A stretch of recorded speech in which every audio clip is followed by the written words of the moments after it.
Officer Kabirhat উপজেলার জনাব answer Uddin,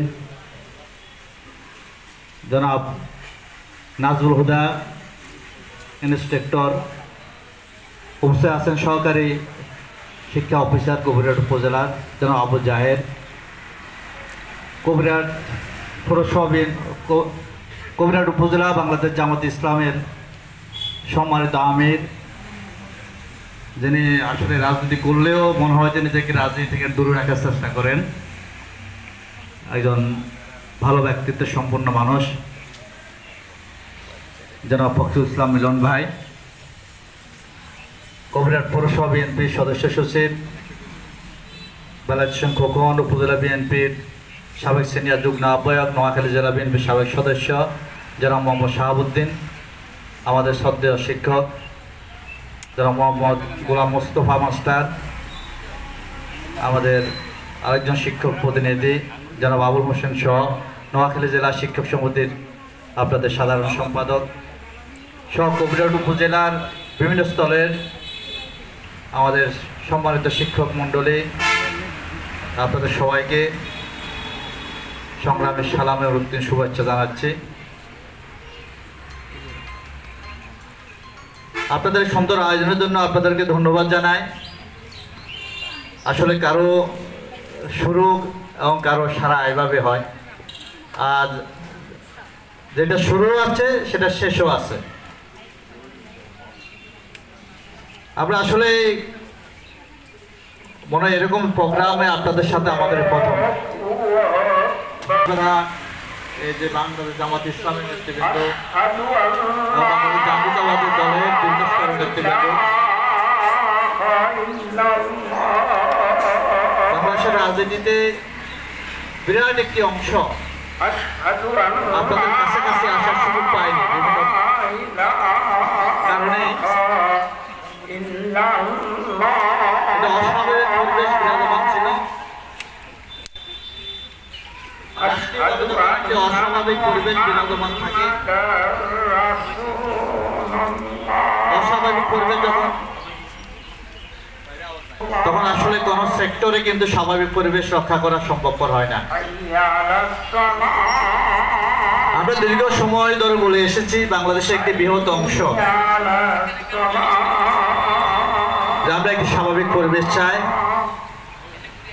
আমরা একটি ন্যায় বিচার ভিত্তিক একটি সভ্য মানবিক সমাজ প্রতিষ্ঠা চাই, যেখানে মানুষ তার ন্যায্য অধিকার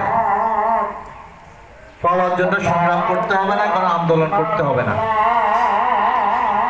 কারণ আপনি রাষ্ট্রের নাগরিক, আপনি কম ধর্মের মানুষ, কম জাতের মানুষ, কম পেশার মানুষ, এটা কিন্তু গুরুত্বপূর্ণ বিষয় না।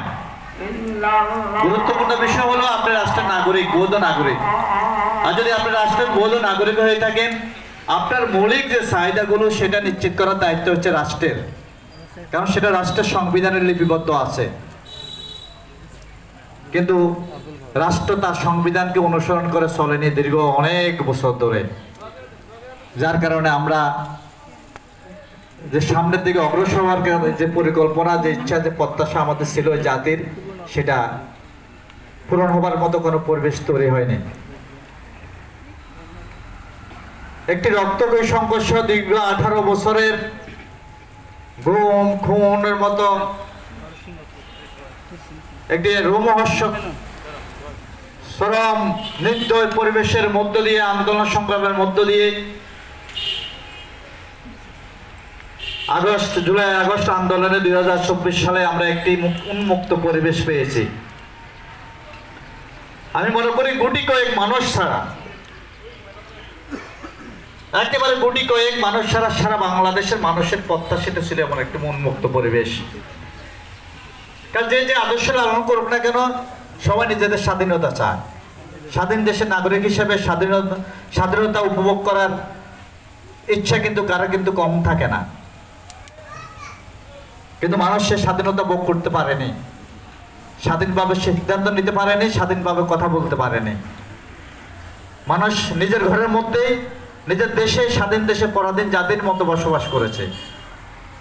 দেশে প্রায় 90% মানুষ, আমি মনে করি কারণ ওই লুটেরার সংখ্যা ও দুর্নীতিবাজদের সংখ্যা, ওই খারাপ মানুষদের সংখ্যা 5 থেকে 10% বেশি নয়।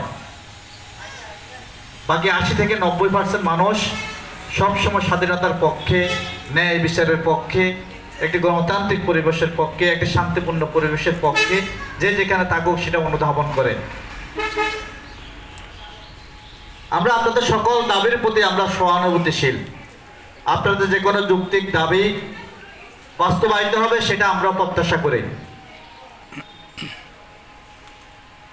আমরা জামাত বিএনপি জোট দীর্ঘ সময় ধরে আন্দোলন করেছি একটি উন্মুক্ত গণতান্ত্রিক পরিবেশের জন্য।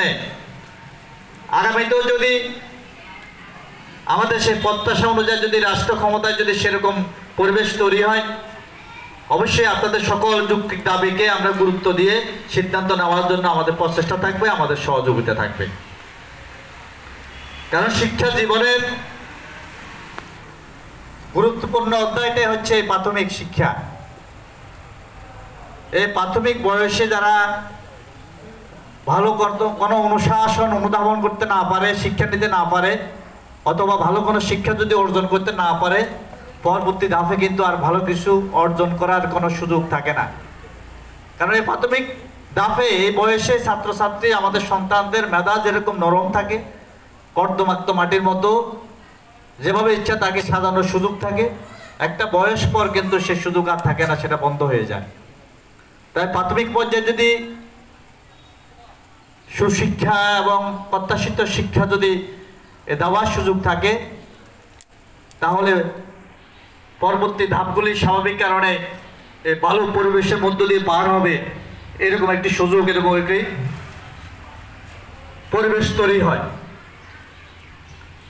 আমরা আপনাদেরকে বলবো, আমরা জাতি হিসাবে কিন্তু অন্যান্য জাতির তুলনায় আমরা রাষ্ট্রীয়ভাবে অনেকভাবে অনেক কারণে বিভাজিত। এটা এই জাতির জন্য একটি বড় দুর্ভাগ্য। কারণ আমি ভালো কাজটাকে আমার মতের, আমার জাতের উদ্যোগ উঠে ভালো কাজটাকে আমি সমর্থন করতে পারি না। এটা আমরা জাতিগতভাবে আমাদের নেশার, খারাপ একটা নেশার আছে, আমাদেরকে এটা উদ্যোগ উঠতে হবে। নিজের ভাই, নিজের সহকর্মী, অথবা নিজের জাত, অথবা নিজের গোষ্ঠী যে হোক না কেন, অথবা নিজের গোষ্ঠীর বাইরে, নিজের জাতের বাইরে, আদর্শের বাইরে যে হোক না কেন, যেটা ভালো সেটাকে ভালো হিসাবে বলা, সমর্থন করা, সে সাহস, সে মানসিকতা আমাদের তৈরি হতে হবে।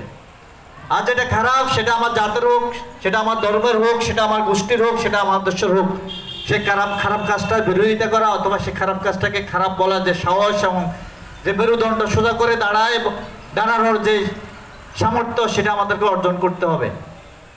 না হয় সাময়িক সময় হয়তো আমরা এই একটি অংশ হয়তো একটি সুবিধাজনক অবস্থানে থাকতে পারবো, খুব বেশি সুবিধা হয়তো অর্জন করতে পারবো, কিন্তু জাতি হিসাবে কিন্তু আমাদেরকে অনেক দূর পিছিয়ে নিয়ে যাবে। আপনার আমার সন্তানদের ভবিষ্যৎ কিন্তু অনেক অন্ধকার। জাতি হিসাবে আমরা কিন্তু কোনো ভালো নিদর্শন আমরা প্রদর্শন করতে পারছি না। এটা প্রত্যেকটি সেক্টরে এমন অবস্থা, রাষ্ট্রীয়ভাবে, সামাজিকভাবে, রাজনৈতিকভাবে, শিক্ষা প্রতিষ্ঠানের সব ক্ষেত্রে কিন্তু এমন অবস্থা। আমরা জাতি হিসাবে আমাদের রাষ্ট্রটাকে, আমাদের এই সংবিধানটাকে, আমাদের দেশটাকে যদি আমরা একটু উঠতে ভাবার চেষ্টা করি, আমাদের সন্তানদেরকে যেন আমরা ভবিষ্যতে আমরা একটি এই যে প্রত্যাশিত নাগরিক হিসাবে গড়ে তুলতে পারি, আমাদের রাষ্ট্রটাকে যেন আমরা একটি নির্দেশিত একেবারে প্রত্যাশিত রাষ্ট্র হিসাবে দেখতে পাই, সেরকম একটা প্রত্যাশা আমাদের সকলের করার প্রয়োজন। কারণ এই ঘাত প্রতিঘাত, এই যে স্বার্থের যে হানাহানি, যে সংঘাত এবং সংঘর্ষ, যে বিভাজন, এই বিভাজন এই অর্ধশত বছর স্বাধীনতার অর্ধশত বছর পার হওয়ার পরেও আমরা কিন্তু পৃথিবীর অন্যান্য রাষ্ট্রের তুলনায় আমরা সেভাবে অগ্রসর হতে পারিনি আমাদের এই বিভাজনের কারণে। তাই আমরা আপনাদের কাছে প্রত্যাশা করব, সকল ক্ষেত্রে প্রত্যাশা করব, আমরা চেষ্টা করব যেন এই রাষ্ট্রটাকে আমরা আমাদের ভবিষ্যৎ প্রজন্মের প্রত্যাশা অনুযায়ী যেন দেখতে পাই, সে বিষয়ে আমরা সকলেই সম্মিলিতভাবে যার যার অবস্থান থেকে প্রচেষ্টা করব। সেক্ষেত্রে আপনাদের সকলের অবস্থান থেকে সে সহযোগিতা প্রত্যাশা করে আজকের এই সুন্দর আয়োজনের জন্য আপনাদের সবাইকে ধন্যবাদ জানিয়ে আমি আমার বক্তব্য শেষ করলাম। খোদা হাফেজ। বাংলাদেশ জিন্দাবাদ।